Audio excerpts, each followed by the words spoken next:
Have you ever wondered why Buddhism, one of the world's oldest and most influential spiritual traditions, does not center around a god? While most religions worship a divine creator, Buddhists take a radically different approach. But why? Stay with me as we explore the profound reasons behind Buddhism's rejection of God. Buddhism does not revolve around a god or divine creator. While many religions see a supreme being as the foundation of existence, Buddhists take a different path, focusing on personal enlightenment and the natural laws that govern reality. The Buddha never denied nor confirmed the existence of a god, but he considered the question irrelevant to the human condition. The key issue in life is not whether a god exists, but how one can overcome suffering. His teachings center on practical wisdom, not theological debates, and his approach to life, morality, and the universe reflects a deep understanding of cause and effect rather than divine intervention. The Buddha rejected the idea of a creator because it contradicts the principle of dependent origination. Everything in existence arises due to specific causes and conditions. If a god created the universe, what created that god? If the universe needs a creator, why doesn't the creator need one? The concept of an all-powerful being contradicts the natural cycle of existence observed in Buddhism. The universe is not a single act of creation, but an infinite process of birth, existence, and destruction. There is no ultimate beginning, and there is no final end, just continuous change, shaped by karma and the interplay of conditions. This perspective on creation influences Buddhist morality. If morality is based on divine commandments, then it is arbitrary. Right and wrong are dictated by an external force. But in Buddhism, morality arises from understanding suffering and the consequences of one's actions. The 5 precepts, no killing, no stealing, no lying, no sexual misconduct, and no intoxicants, are not divine laws but practical guidelines. They are followed because they lead to a peaceful and harmonious life, not because they are commanded by a god. Morality is based on wisdom and compassion, not fear of punishment or desire for divine reward. Karma plays a crucial role in the Buddhist understanding of morality and existence. Every action has consequences, shaping future experiences. Unlike religions that rely on a god's judgment, Buddhism teaches that ethical or unethical actions naturally lead to corresponding outcomes. Good actions result in positive consequences, while harmful actions bring suffering. This process is not governed by a supreme being, but by the natural law of cause and effect. There is no need for divine justice because the universe itself operates on ethical causation.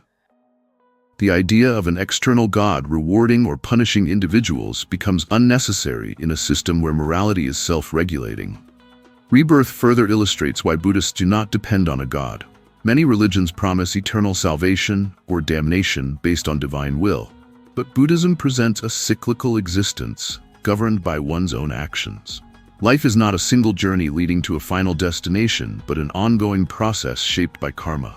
The goal is not to seek divine favor, but to break free from this cycle by attaining Nirvana, a state beyond suffering, beyond rebirth. Nirvana is not a gift from a god, but the natural result of wisdom and ethical living. Even the concept of gods within Buddhist cosmology differs from the monotheistic understanding of a supreme being. Buddhism acknowledges the existence of celestial beings called devas, but these are not eternal, all-powerful gods. They exist within samsara, bound by karma, and will eventually be reborn just like humans. Some traditions of Buddhism, particularly Mahayana, recognize bodhisattvas, enlightened beings who postpone nirvana to help others. But they are not gods to be worshipped. They are guides and inspirations, demonstrating that enlightenment is accessible to all. The emphasis remains on personal spiritual growth rather than submission to a higher power. The absence of a creator god does not mean that Buddhists reject spirituality. On the contrary, Buddhism is deeply spiritual, but it defines spirituality differently. Instead of seeking divine grace, Buddhists cultivate inner peace through meditation, mindfulness, and ethical living. The Eightfold Path provides a structured way to achieve enlightenment, focusing on wisdom, ethical conduct, and mental discipline. Right view, right intention, right speech, right action, right livelihood, right effort, right mindfulness, and right concentration form the foundation of Buddhist practice. These are not divine commandments, but practical steps toward liberation. Mindfulness and meditation replace prayer in Buddhist practice. Instead of appealing to a god for guidance, Buddhists turn inward, observing their own minds and experiences. Meditation allows practitioners to see reality clearly, free from illusion and attachment. Through mindfulness, they become aware of impermanence, suffering, and non-self, the three marks of existence. Everything changes, nothing lasts forever, and there is no permanent soul or self.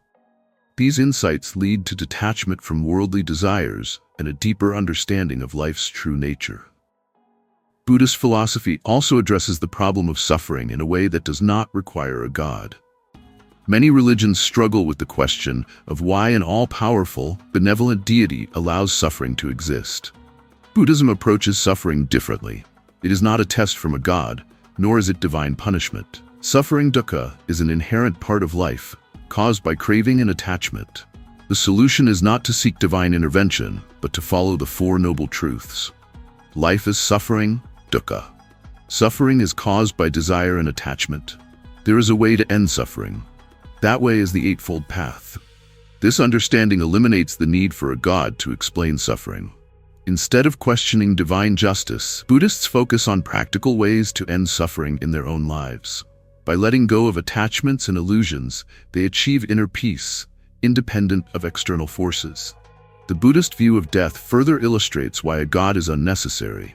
In many religions, death is followed by divine judgment, leading to eternal reward or punishment.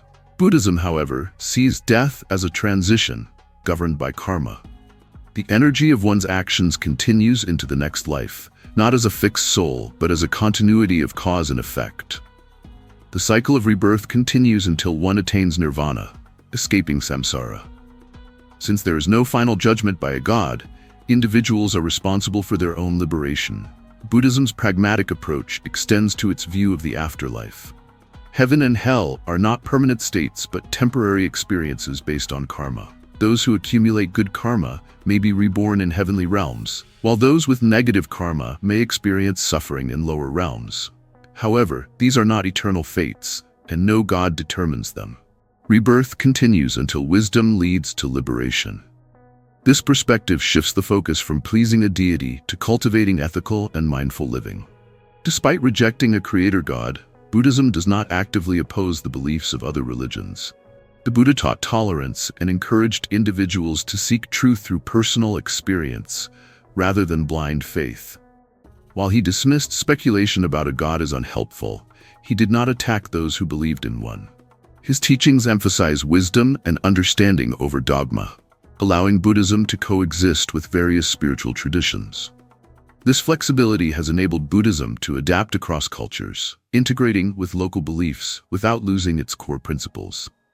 Buddhism's non-theistic nature also influences its approach to rituals and worship. Unlike many religions that rely on prayer and devotion to a god, Buddhist practices focus on self-discipline and inner transformation. Offerings at temples, chanting, and prostrations are not acts of worship, but expressions of gratitude and reverence for the Buddha's teachings. Monastic traditions emphasize study and meditation rather than devotion to a deity. Even in forms of Buddhism that involve elaborate rituals, the purpose remains personal spiritual development rather than appeasement of a god. Without reliance on divine intervention, Buddhism places responsibility on the individual. There is no savior figure who can grant enlightenment. Each person must walk the path themselves. The Buddha is not a god, but a teacher, showing the way to liberation. His teachings are not commandments, but guidelines based on observation and experience. The emphasis on self-reliance and inner wisdom makes Buddhism distinct from religions centered around a supreme being. Even in the modern world, Buddhism's rejection of a god remains relevant. Science and philosophy increasingly question the necessity of a divine creator, and Buddhism's naturalistic approach aligns with these perspectives. It provides a spiritual framework that does not conflict with scientific understanding, but complements it. The emphasis on mindfulness, ethics, and self-awareness resonates with contemporary seekers looking for meaning without reliance on religious dogma. Ultimately, Buddhism's rejection of a god is not about disbelief, but about a different approach to truth. Instead of looking outward for divine guidance, Buddhists turn inward, exploring the nature of mind and existence. The path to enlightenment does not require faith in a deity, but a deep understanding of reality, cultivated through wisdom, compassion, and meditation. There is no need for divine authority when individuals can discover liberation for themselves through insight and practice.